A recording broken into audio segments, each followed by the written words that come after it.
Driver niya may hawak. Ito, sasakyan niya to eh. Sinita hindi sa sticker. Sinita yan dahil may lamang construction materials. Bad ka niya ba niya? Bad ka niya. Yan, dalawang sakay na yun dyan. Yung passport mo lang, hindi natin yung sakay niya. Mga security niya yan. Ayan na, yung puti. Oh, yan na. Sa kanya yun ito. Ayan. Ayaw bumaba siya. Hindi na makakagalaw, di ba? Sa gitna, bumunta. Di ba? Hindi na naman galing na ito. Tignan mo. Dala pang bag. Oh, may dalang ano eh. Tignan mo. Di ba rin naman lagi yan?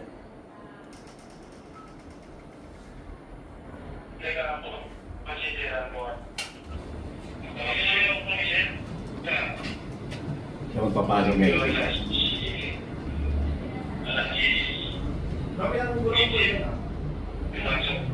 Pwede naman itabi eh, di ba? Wala nang driver siya. Anto mo na.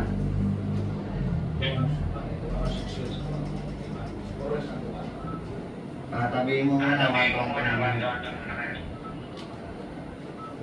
Akala ko alis eh. Forest lang ba? Bali dalawang ano to ako. Ayaw. Kaya pag-usap yan, ganun-ganun yan eh. Kung ganun yung sakay niya. Mantong muna, tatabihin mo muna yan.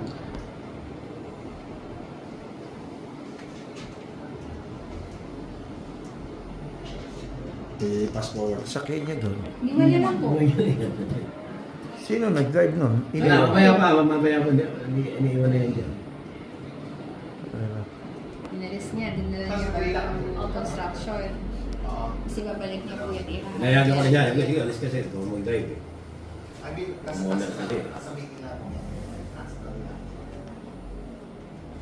Ay, sasakay, nakaharap pa rin yan.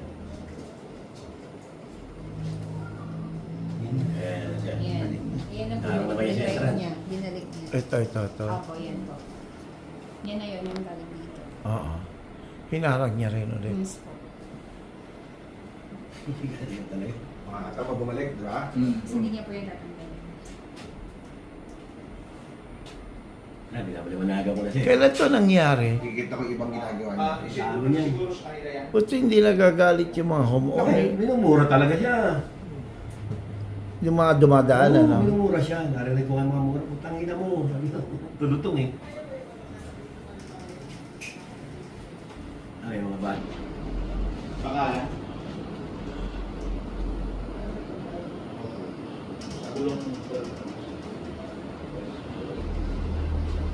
Binabayan yan, ano yan? Hindi pa yan dyan. Nga, puro mura na inaabot ko yan eh. Sige lang. Sabihin niyo lang. Sabi lang naman. Sabi na, wala nang pag-usap. Yan na yan. Nakuha na siya ng gamit yan eh.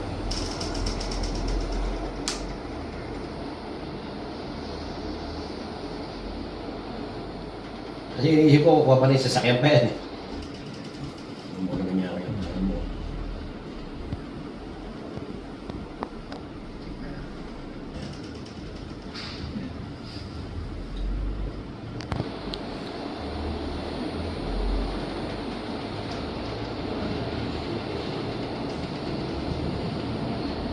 Ayan, nakuha pa rin niya eh.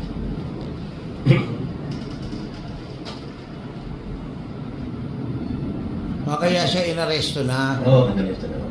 Kasi ang pa rin sa kotse eh. Hindi rin kasi yung kahit di gumawa ng baril, yung ginawa niya. Public scandal naging kaso niya dyan.